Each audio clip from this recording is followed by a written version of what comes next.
the North Carolina Tar Heels, for a week, kind of got out of the spotlight.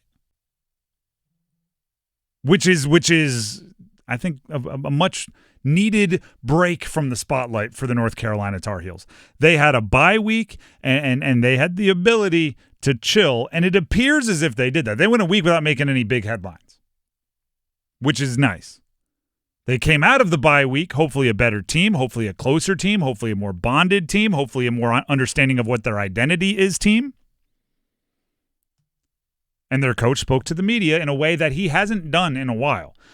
He does the mandatory press conferences, post games, one media availability, whatever it is. But he has not really done the more casual setting, friendly face interviews that so many coaches do, coaches shows and things like that. But he did this week, right? Maybe he had a little extra time because he got some stuff done over the bye week. But he was on Tar Heel Live, and we have some audio for you. He was asked if he has had to change his recruiting pitch at all after the early season struggles for the Carolina Tar Heels. And here's part of Bill Belichick's point. What we've had to sell, the players are very excited about, the parents are excited about, and we've gotten a lot of really good football players to commit here, and almost everybody that we've wanted to visit and recruit has been recruitable. Now, we haven't gotten all those players, of course, but we've gotten certainly a lot of good ones, and there's a lot of interest in Carolina, across the board. So that's been great. It hasn't been, haven't been very many shutouts where it's like, well, we're just not really interested.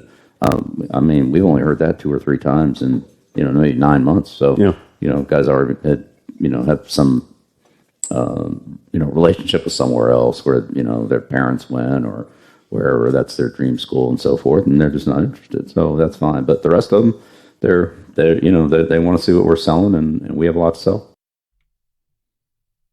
None of that is untrue, right? I'm not disagreeing with any of that. What I think North Carolina has to worry about, and worry might not be the right term, but they have to be aware of it in the recruiting world, is do top recruits who have a lot of options really want to consider Carolina, or do they want to be recruited for a little bit by Bill Belichick? I think that's it. Like, nobody is going to say, no, Bill, don't call me, don't text me. No, Carolina, don't come on a visit, because it's got to be kind of cool to be recruited by Bill Belichick. And at the very least, right, get him in your high school and let your high school coach talk to Bill Belichick, and you guys get some stories out of it. Like, I think you have to be cautious. You're not going to be turned down, door slammed by anybody, but, make sure that they, are actually considering you. I've never had this problem because, obvious reasons, but, I started dating my wife fairly young, so never had to deal with this. But you gotta figure out if the person that you're taking out on a date is really interested in potentially having something long term with you, or if they just want a free meal. You know what I'm saying? You got to differentiate that, and you got to figure out what their motivation is for coming out on the evening. If you're Bill Belichick, look at that. Every recruit wants to have a conversation with me. Nobody's slamming the door in my face. It's like, well, do they want to be recruited by you and potentially go to North Carolina, or do they just want a conversation with Bill Belichick? There's differences there. Belichick was asked about the break in the schedule, obviously the bye week, and how the team's taking advantage of it. This is what he had to say. As Michael said, we've been going pretty hard since the start of August, and we had an opener and then a short week and a couple more games. So everybody got a couple of days to just kind of relax and get refreshed a little bit here, and we come in, have a great week, get ready for Clemson, and it's exciting to play that team, that program, and start off the ACC schedule. So we're looking forward to it. Go ahead, Mike. Well, and then Coach went back up to the Boston area, was able to go see 2 high school games, which is really good for us. There's not often that the head coach can go out during the season because there's so much stuff going on. So Coach was able to go see one kid we're trying to recruit, and then see other kids that we already have recruited. So that really helps your program when the head coach is out there on the road. Oh, you mean that guy's got a little bit of sway in Boston? Thought it wasn't allowed. They didn't say to the Patriots organization. He's not recruiting anybody who's I guess a son or relative of somebody with the Patriots. I'm glad, and this is for many reasons, but I'm glad I didn't try to go into coaching in college, because I imagine even that just caused a little bit of drama, right? Mm-hmm. Say you're a big recruit, and you just had the GM say, head coaches never get to go out. We got to send him to 2 high school games. You're like, well, he wasn't at my game. I thought I was a priority here, coach. You went back to Boston. You saw 2 games. Heck, I'm in XYZ state, and then I haven't heard from you. I haven't seen you since blah, blah, blah. Like, I imagine recruiting is just so much drama. Let's keep it rolling here. Bill Belichick on how self-scouting has helped the young players grow within his program. Either improve it, keep doing more of it, or get rid of it. And so, we've had an opportunity to do that in all 3 phases of the game. And I'd say a lot of our younger players have shown a lot of improvement over the last couple of weeks, and they're starting to get a little more play time and continue to improve this week when they have more opportunity to just, work on fundamentals here. So we're really starting to see some of our young players come along, and that's exciting. The development part of the game is a double-edged sword.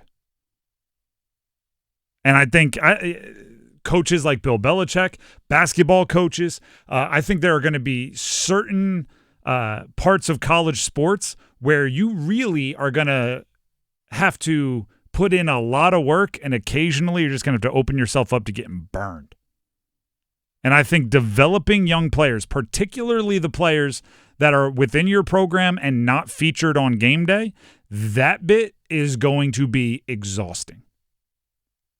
It wasn't that long ago, right? Pre-transfer portal, pre-NIL, where developing your freshmen, your sophomores was the life's blood of the program, right? If a guy showed up and he was a 5 super-duper star and he played as a true freshman, that was great and you loved it.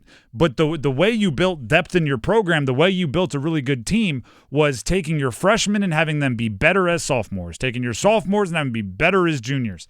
And you were confident that if you did that, you were confident that if you invested in your young guys, you would see the fruits of that labor when they were upperclassmen. Nowadays, what's going to happen is one of 2 things, and it's going to come down to the player's personality, and it's going to come down to how you kind of treat it and what your roster is consistent of. Either Bill Belichick is going to say, all right, guys, I know you're not playing on Saturday as much as you want, or maybe at all. Maybe you're a red shirt, but I'm still invested in your development. Let's meet. Let's talk. Let's go over your practice film. Let's make sure you're not repeating mistakes. Let's dive in. And Carolina might see the fruits of that labor. Matter of fact, they might be more likely to see the fruits of that labor because they're showing a vested interest in a player who's not having an impact on game day. So maybe they're more likely to stay. But there's the other side of that coin as well, which you might put dozens of man hours, dozens of hours talking film and working on practice and working in technique into a player who then hits the transfer portal and you never get the benefit of that improvement. They show up at your team as a 6 out of 10 player. They leave as an 8 out of 10 player, and that 8 out of 10 player goes and is all conference for some other school. That is both brutal and a necessary beast. Because if you're not developing your young players, they're not going to see value, and they're never going to stay. They're going to think you're ignoring them, you're not playing them, and they're going to leave. If you invest in them heavily, they might stay. They also might take that big investment you gave them and run to someone else, and that's going to be a real kick in the we'll call it a kick in the head. Kick in the gut, something like that. And that's crazy to think about. Like, Bill Belichick's going to learn. And I'm not saying I know better than him, but I'm saying he's still a new college coach. He hasn't coached someone for a year only for them to go in the portal yet. He hasn't, recruited for a year a player only to find out at the end that they were never leaving their home state. They haven't done any of that yet. And it happens. It happens a lot.